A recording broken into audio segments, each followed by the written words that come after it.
Why did God allow polygyny in the Old Testament? Now, that is a loaded question because it assumes, before we have any proof, that God does not like it and that is therefore a sin. But like I said, we have not yet discovered whether or not it is a sin or it isn't a sin. So before we go any further, let's have a look at that first. Now, we first look at some of the great men of the Old Testament. Now, we can have a look at, say, David, right? Now, when he committed adultery with Bathsheba, he was called out for it. And it was, in fact, called adultery. He did, in fact, commit adultery with Bathsheba. And he also committed murder with Uriah the Hittite, her husband. But it is important to remember that she, at that point, was his 8th wife. His 8th wife. Not his first or second. She was his 8th wife. And all the other wives before that were not called adultery at all. Just wasn't there. Now, we could go on to more examples. I mean, we could even look at, say, someone like Caleb in when he went into the new land, or the promised land. He had 4 wives, but he was one of the only out of 2 righteous men of the old generation that were allowed to go into the promised land. Only one of 2 righteous men. And he had 4 wives. Moses, who wrote the Old Testament law, it's argued that he's had 3 wives. Although there isn't a lot of evidence for that, it is a lot more likely that it was 2, but it's somewhat besides the point. Which sort of leads you to believe, well, God doesn't seem to have a lot of issue with it. And we can move along through, we can look at Solomon and several others. But we're not going to spend all that much time looking at that today because we know all this. Yeah? We know what's going on here. And then we look at, let's instead look at the New Testament. Okay? Let's look at the New Testament where Christ is there with us, amongst us. And he never said anything about polygyny. At all. Never had a word to say against it. And we know from secular sources, such as Josephus, he was a historian at the time, or a little bit after actually, but he was this historian who wrote about the time. And there is others as well, and there is great research to be done in that area. There is heaps of historians, and there is heaps of people who have looked right into all this history. I'm not going to go into it all now, but if you really want to know, go search it out. It is out there. Go search it. But we can understand from what was going on at the time that it was common. In fact, it was more common than having 1 wife. Amongst the Jews, that is, not amongst the whole Roman Empire, because the whole Roman Empire had made it outlawed to have more than 1 wife. But they made an exception for the Jews. And this is quite a common way the Romans ruled their empire. They would let the people keep a lot of their original laws and governing structure to maintain the unity amongst the land, and so that everyone wouldn't rebel so much. And then it would just go to a governor. And we see this in Jesus' case with Pontius Pilate. But all that to say that polygyny was happening in the New Testament as well. And now, if it was such a great heinous sin, then you'd think that Christ would say something about it. Now, a lot of people will have you believe that it wasn't really happening because we don't read of any cases of it happening. That it really had just faded out over time. And that really God was just allowing sin to happen over here in the Old Testament. But now his people had grown, had matured in their faith, and now they were getting better. Well, that just simply wasn't the case. Just simply wasn't the case. God did not have a problem with Abraham having more than one wife. God did not have a problem with David having more than one wife. In fact, he organized for Jacob to have 4 wives. And so you get the impression that this is, maybe we're understanding this wrong if we say polygyny is wrong. Now, I think it's a matter of morals. Our morals today say that's wrong. Wrong. And so we try and twist the Bible to make it fit. But what we should really be doing is submitting ourselves to the Bible. And so if God says it's not wrong, then our morals aren't above God's morals. Our morals are below God's morals. And so if God says it's okay, then it's okay, whether we like it or not. He also didn't say you have to do it, or it has to be done. Yeah? There's a never mind.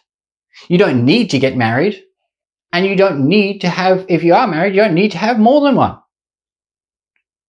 But you do have to understand that God does not have a problem with someone having more than one. We have a problem with it, not God.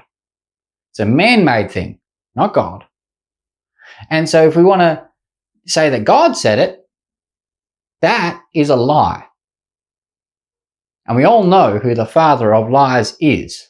In this day and age, is it necessary? Because we could recognize that it was necessary in the Old Testament, because we say, well, they went off to war and they died, and then there was lots of homeless women or women unmarried with children and who knows what else, and they need looking after, and they didn't have a way to look after themselves, so they either had prostitution or go hungry.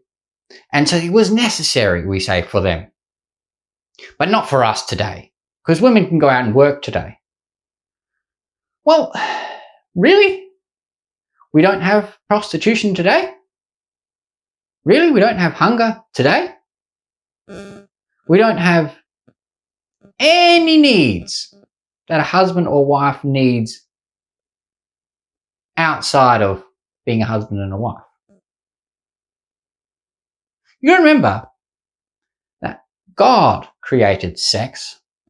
God created intimacy. God created them things as needs. God created that. Not us. Not us. Not the devil. No one else. God created those things.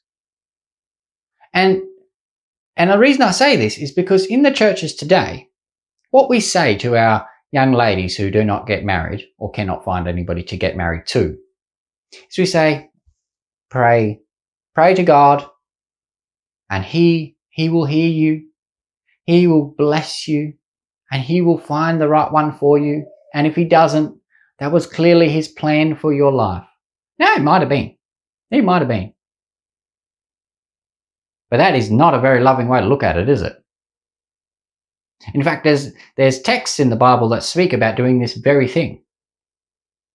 When your brother or sister comes to you hungry and cold, and you send them away saying, be filled, be warm, Paul calls them a liar, and the faith is not in them, and the love of God is not in them.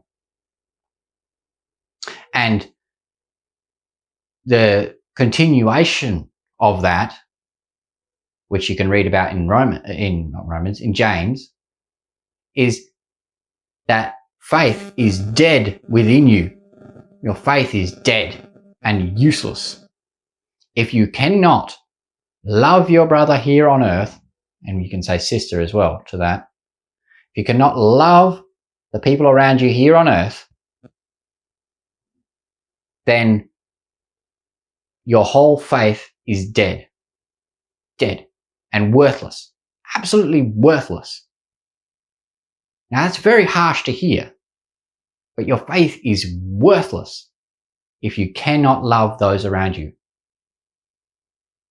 Now, in Timothy, Paul also says that those who do not take care of their own households are worse than unbelievers because they know better.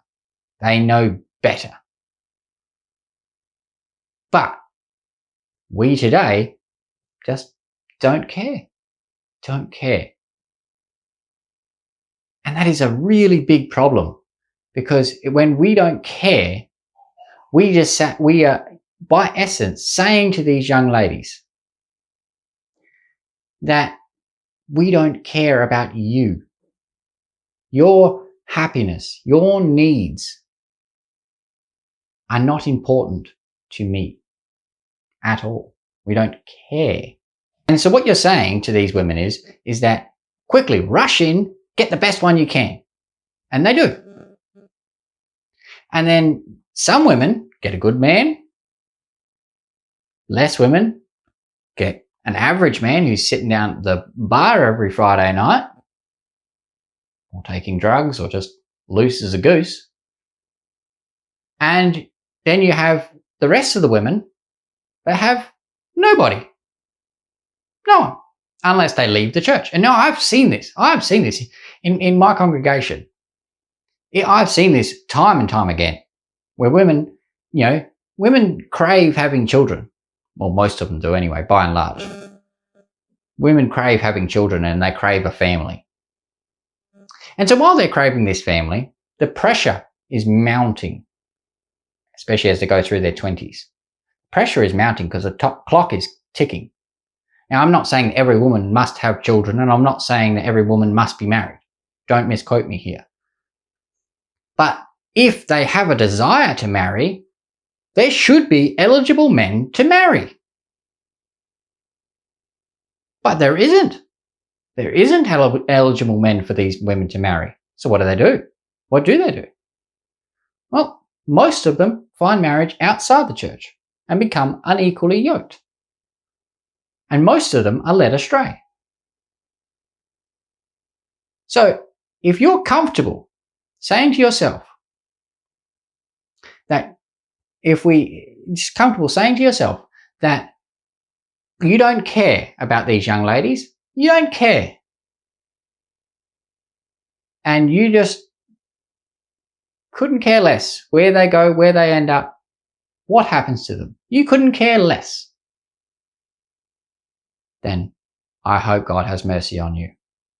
I really do. Because God didn't say that. God didn't say that. God did not subject him to singleness. God did not say that he doesn't care. God made provision for it. God made provision for it in his law. God says that you must take care of everyone you can. God says, look after these women. We are the ones who say we don't care. We do. So, again, if you're comfortable saying that, then I hope God has mercy on you. I am not comfortable saying that. I am not comfortable saying that. So why did God allow polygyny? Or a better question would be, why did he not stop polygyny? It's because he cares. He cares about women. And he cares about their plight. And he cares about them. They were in the Garden of Eden when God said it was very, very good. He cares about them. He cares about all of them. Another quick little point here, and I'm going to close with this, is that a lot of people will say that women don't want this. And I'll say that's by and large true. But there is a lot of women who do, and who don't mind this. And to say that all women don't like it, and all women shouldn't be subjected to it, well, that's true. They shouldn't be. But it should be an option. It should be an option. I'm not saying they should, not saying they shouldn't, but it should be an option. By not giving them the option, you're saying to them, look, I've got what I want, I've got what I need, and beyond that, your problem. Your problem. I hope that this video reaches you, and I hope this video touches your heart. And I hope it encourages you to react to God's will with love, the way He intended it to be. Have a good one.